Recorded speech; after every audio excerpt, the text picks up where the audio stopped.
where we've gathered together to witness another momentous event, the marriage of Natasha and Peter. In planning their wedding, Natasha and Peter had some decisions to make, and they've chosen a mixture of traditions, both old and new, some of them inherently Scottish, and others that are popular in various countries and cultures. One such custom is that of asking the bride's father for his good wishes. Sadly, Natasha's father, Vasily, is no longer with us. So today her eldest brother Slava will represent the Sorgina family. So Slava, will you please stand? Guido. May I ask you, are your family happy for Natasha to be married to Peter today? And do you give their marriage your blessing? Guido. Thank you very much. Would you like to say anything? As I've just mentioned, Natasha's dad, Vasily, is missing from these celebrations, as are Peter's granddad, Tom, and his cousin, Struan, who are both in his family's thoughts today. To begin our ceremony, Natasha is going to light a special candle in memory of her dad to show how much he is missed, especially today, and how he will always be in her heart.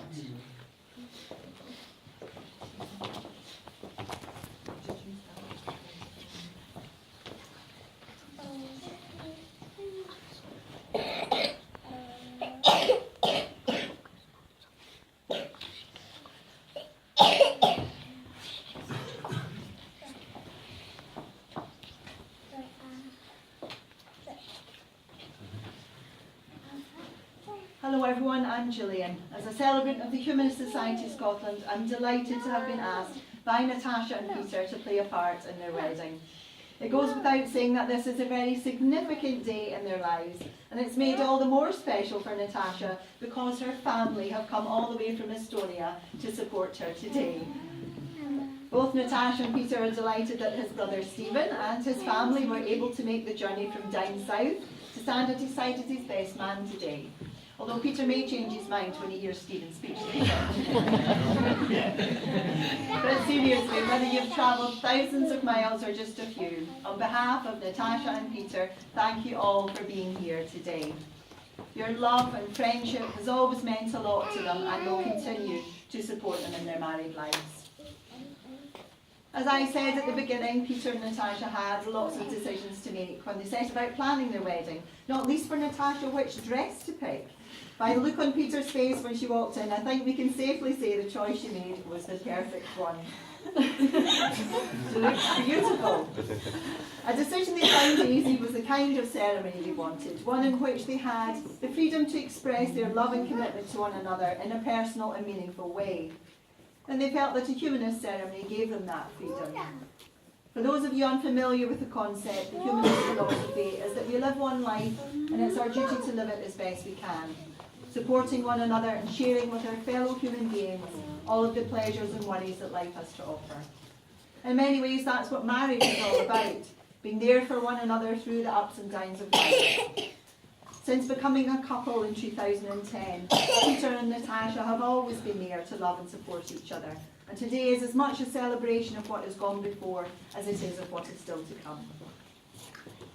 While it may be different to weddings you've attended in the past, Peter and Natasha really hope you'll enjoy their ceremony and feel a part of it too. And I'll be asking you all to join me in traditional Scots toast a little later on. In the meantime, can I please encourage you to join in with cheers and applause and indeed happy tears. So how about a round of applause to start us off?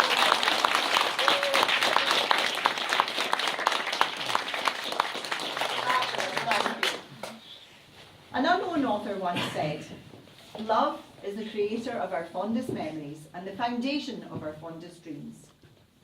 Today, Natasha and Peter's dream of becoming husband and wife will become true. But before they take that momentous step, please sit back and relax as we take a trip down memory lane and reflect on the events that have brought them to be standing before us today. As you may already know, their journey began at Wells Green Farm, where Peter works. A part of his job involves finding a group of foreign students to come and pick strawberries at the farm. And in the summer of 2008, Natasha was in the group of 10 who came over from Estonia.